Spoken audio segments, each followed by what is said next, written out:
Good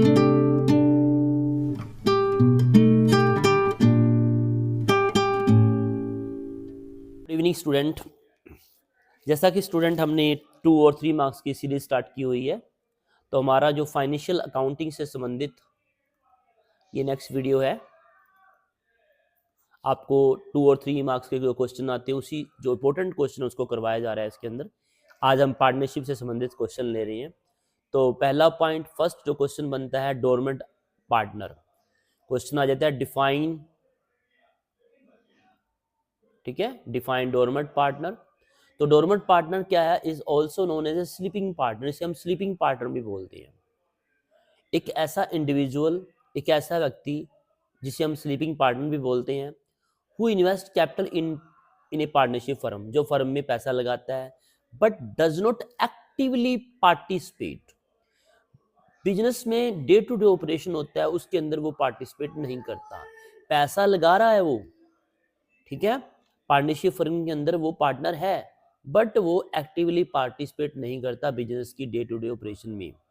dormant partner का profit and loss में share होता है, no doubt, and they are also liable to third party for business action. जो भी business में एक्शन ले जाते हैं, बिजनेस के अंदर जो भी कॉन्ट्रैक्ट होते हैं, डील होते हैं, उसमें थर्ड पार्टी के प्रति वो लाइबल होगा, despite their non involvement in daily activity. हालांकि वो बिजनेस की एक्टिविटी में पार्टिसिपेट नहीं करता। तो स्टूडेंट, आपको अच्छी तरह क्लियर हो गया होगा कि डोरमेंट पार्टनर कौन होता है। मैंने आपको बताया, इसमें हमने देखो 2 नंबर का क्वेश्चन आता है, पार्ट भी बनाए हुए हैं। हमने ये बता दिया, ये स्लीपिंग पार्टनर है, कैपिटल लगाता है, एक्टिव पार्टिसिपेट नहीं करता, प्रॉफिट शेयरिंग में उसका हिस्सा होता है, थर्ड पार्टी में प्रति वो लाइबल भी होगा। इसके बाद सेकंड क्वेश्चन आता है हमारा, बहुत ही इंपॉर्टेंट पॉइंट है सेकंड क्वेश्चन का, कि पार्टनरशिप एग्रीमेंट नहीं हुआ। स्टूडेंट, जो ये आज ये क्वेश्चन करने जा रहे हैं, ये +2 में भी आता है बहुत बार, ठीक है। आप बीकॉम के अंदर पढ़ रहे हो, ऑनर्स में पढ़ते हो कि absence of partnership agreement, agreement नहीं हुआ, तो उस केसेस में कौन कौन से रूल अप्लाई होते हैं। तो इस केसेस में क्या होता है, पार्टनरशिप एक्ट 1932 में रूल बताए गए हैं कि अगर एग्रीमेंट नहीं किया पार्टनर ने, तो क्या रूल होगा। एक तो पहला पॉइंट है कि प्रॉफिट एंड लॉस का जो शेयरिंग रेशियो होगा वो इक्वली होगा अमंग ऑल पार्टनर। कैसे भी, regardless of their capital contribution, कैसे भी कैपिटल लगाई हुई है, उनकी जो प्रॉफिट शेयरिंग रेशियो होगा वो क्या होगा, इक्वल होगा, ठीक है, इक्वल होगा। Then no party is entitled to receive a salary. मान लो कई बार क्या होता है, ABC3 पार्टनर, एग्जांपल ले रहा हूं मैं, कोई पार्टनर ज्यादा काम करता है, BC काम नहीं करता, ठीक है ना, तो कल को ए सैलरी की डिमांड नहीं कर सकता, कमीशन की डिमांड नहीं कर सकता कि मैं पार्टनरशिप के अंदर ज्यादा काम करता हूं, क्योंकि स्टूडेंट उन्होंने जब एग्रीमेंट ही नहीं किया, बाद में वो उसका मांगने का कोई तात्पर्य नहीं रह जाता, ठीक है। और किसी भी पार्टनर को कोई इंटरेस्ट नहीं मिलता जो भी उसने कैपिटल लगाई हुई है, ठीक है, ना ही इंटरेस्ट ड्राइंग पे चार्ज किया जा सकता है, क्योंकि उन्होंने एग्रीमेंट नहीं किया। मैंने ये नहीं कहा कि उनको मिलता नहीं है, हम बात कर रहे हैं अब्सेंस। हमें मेन पॉइंट को नहीं भूलना चाहिए। पार्टनरशिप एग्रीमेंट नहीं किया, उस केसेस में ये रूल लागू होते हैं, इक्वली प्रॉफिट होगा, किसी भी पार्टनर को कोई सैलरी कमीशन नहीं मिलेगा, और किसी को इंटरेस्ट ऑन कैपिटल नहीं मिलेगा, ना ही कोई ड्राइंग पर इंटरेस्ट मिलेगा। और बहुत ही इंपॉर्टेंट जो नेक्स्ट पॉइंट हम करने जा रहे हैं, बहुत ही इंपॉर्टेंट पॉइंट है ये, कि अगर किसी पार्टनर ने फर्म को लोन दे रखा है, फर्म को लोन दे रखा है, तो उसे 6% पर एनम के हिसाब से एनुअल इंटरेस्ट मिलेगा। 6% पर एनम के हिसाब से उसे इंटरेस्ट मिलेगा, ठीक है, जो भी उसने लोन दे रखा है। ये ध्यान रखना, कई बार स्टूडेंट अकेला 6% लिख के आते हैं, जो कि गलत हो जाएगा। हमें साथ में लिखना पड़ेगा पर एनम, ठीक है, एनुअली इंटरेस्ट उसे मिलता है। फिर and all partner have right in management of the business. सभी पार्टनर को राइट होता है वो बिजनेस में पार्टिसिपेट कर सकते हैं, और दे आर जॉइंटली रिस्पॉन्सिबल। तो ये पॉइंट आते हैं, आपको ये 5 पॉइंट अवश्य आने चाहिए। एग्जाम में आपसे 2 मार्क्स का क्वेश्चन आता है, आप इनको कोई भी 3 पॉइंट लिख देना, लेकिन ये पॉइंट जरूर आप लिखना जो मैंने 4th पॉइंट आपको बताया है, ठीक है। इसके बाद हमारा जो नेक्स्ट क्वेश्चन आता है, सैक्रिफाइस रेशियो, ठीक है। सैक्रिफाइसिंग रेशियो है क्या? बेसिकली स्टूडेंट क्या होता है, जब कोई नया पार्टनर आता है तो पुराने पार्टनर के प्रॉफिट में कमी आ जाती है। लिखा भी ये हुआ है, it is a proportion of in which existing partner of A firm forgo there shares of profit in favour of a new partner. जितना हिस्सा वो त्याग करते हैं नए पार्टनर के लिए उसे हम सेक्रीफाई बोलते हैं, ठीक है ना। जब उनके कई बार क्या होता है आपस में वो प्रॉफिट शेयरिंग रेशियो एडजस्ट करते हैं तभी भी सेक्रीफाई रेशियो हो सकता है। बेसिकली ये तभी होता है जब एग्जिस्टिंग पार्टनर के रेशियो में चेंजेस आते हैं due to admission of a new partner. इसे कैसे कैलकुलेट करेंगे, देखो ये समय भी बताया गया है कब होगा, कब चेंज करते हैं। सेक्रीफाई रेशियो कब होता है, जब हम वो अपने पार्टनर जो प्रॉफिट एंड लॉस को चेंज कर लेते हैं या कोई नया पार्टनर आया। और ये फार्मूला दे रखा है उसका सेक्रीफाई रेशियो में, old profit sharing ratio minus new profit sharing ratio, sacrifice ratio आपको आ जाएगा। तो आप एक तो इसे मीनिंग बताना और ये कब कैलकुलेट करते हैं ये हो जाएगा, और थर्ड इसका फार्मूला। हाँ जी, फिर हमारे पास नेक्स्ट पॉइंट आता है, वो कहता है कि आप डिफाइन कीजिए गेनिंग रेशियो क्या है। तो गेनिंग रेशियो आपको बता देना है, गेनिंग रेशियो क्या होगा। ये कब होता है, जब कोई पार्टनर रिटायर हो रहा है बेसिकली, ठीक है ना। बेसिकली तो यही पॉइंट होता है, gaining ratio is the proportion in which partner acquire additional share of profit from other partner. दूसरे पार्टनर के हिस्से में से कुछ एडिशनल मिलता है जिस अनुपात में। और ये कब होता है, ये देखो ये वैन का पॉइंट यहीं पर शो कर दिया गया, या तो वो रेशियो चेंज करते हैं या कोई पार्टनर रिटायर हो रहा है या किसी की डेथ होगी, ठीक है ना। इस केस में क्या होता है, जो कंटिन्यू पार्टनर होते हैं उनके हिस्से में वृद्धि हो जाती है।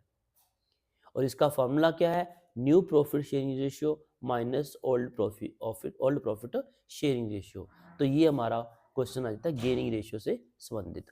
आपको समझ आ गया होगा ये कब होता है, रिटायरमेंट के समय या फिर डेथ के समय, ठीक है ना, डाइस के समय आप बता सकते हो। इस केसेस में ये कैलकुलेट करते हैं, रेशियो इसका ये हो जाता है, कैसे कैलकुलेट करते हैं। इसके बाद स्टूडेंट आपसे पूछा जाता है रीवैल्यूएशन, आपको कहा जाएगा डिफाइन रीवैल्यूएशन, आपसे पूछा गया ये, ठीक है ना।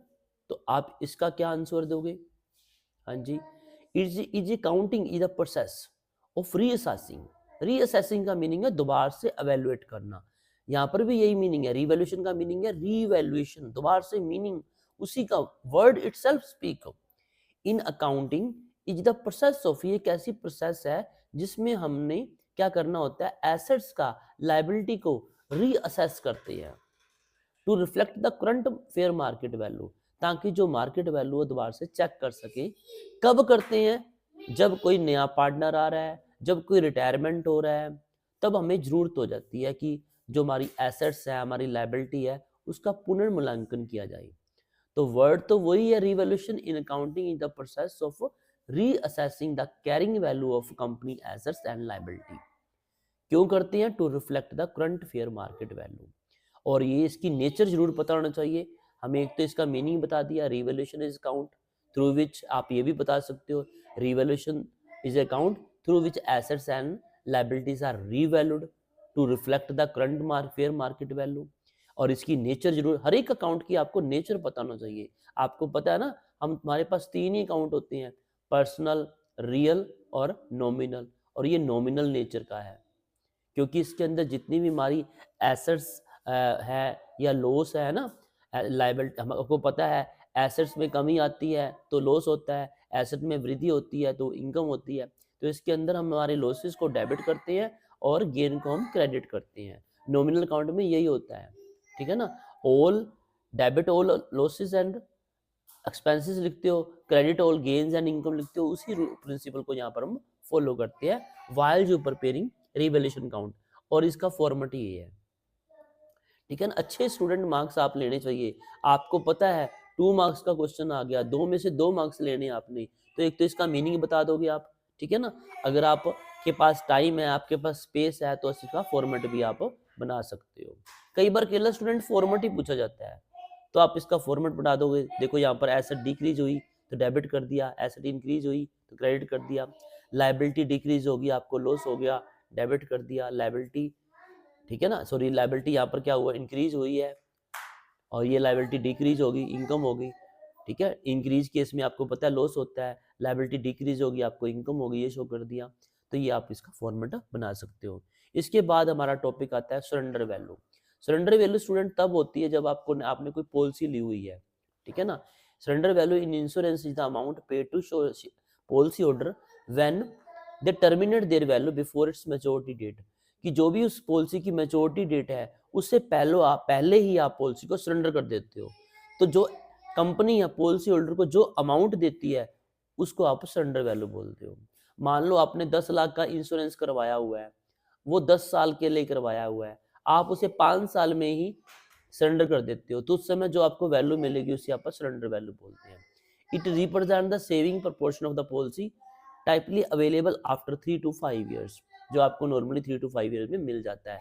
उसको कैसे कैलकुलेट करेंगे आप, जो आपने प्रीमियम दिया हुआ है, आपकी पॉलिसी की ड्यूरेशन कितनी है और कुछ और फैक्टर भी काम करती हैं।